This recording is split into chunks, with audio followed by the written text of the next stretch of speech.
Ушун менен эки америкалык кыргыздан миллиондон кайтарып бердим. Өткөндө видео эсиңердеби? А кече болсо дагы экинчи америкалык кыргыз миллионго алдаптыр. Алып бердим артөбөстө. Мына азыр WhatsApp ыраазычылык туугасыңар. Өткөндө бирөө америкалык кыргыз миллионго алдап качып кеткен болчу. Алып бергем. Анткени менин видеолорумду Америкадан көрөт. Жети катар чүп кетсе көрөт менин видеомду, баары көрүшөт. А кече болсо дагы бир кыргызды дагы бирөө алдап туруп Америкага качып кетиптир. Андан алып бердим. Мына азыр WhatsApp ыраазычылык туугасыңар. Андыктан мага чалгыла. 059 33 32 31 эффективдүү, натыйжалуу, жемиштүү, жеңиштүү тест таап берем. Мага чалгыла. WhatsApp'ымда айттым.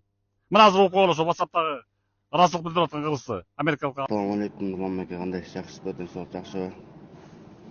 Тигилер баары чыгышып, бекелер чыгышып, акчанын ордуна машина берели деп атышат. Видеону өчүрүп саласызбы, Пака аке? Рахатбек, демек менин видеомо эффект болуптур да. Крупный $10,000 беле чечилиптир да. Анда өчүрүп салыңыз аке, видеону. Бүгүн тыйын түшүп калса тиге да котором аке. Белки Дубайда жүргөнгө. Все, досум, күтөм, өчүрөм азыр. Ошондо ушуну менен мен эки америкалык кыргызды крупно кететкен маселени чечип бердим. Так что көрдүңбү, америкалык кыргыздар да мага заказ берет. Все, удаляй эти видеону.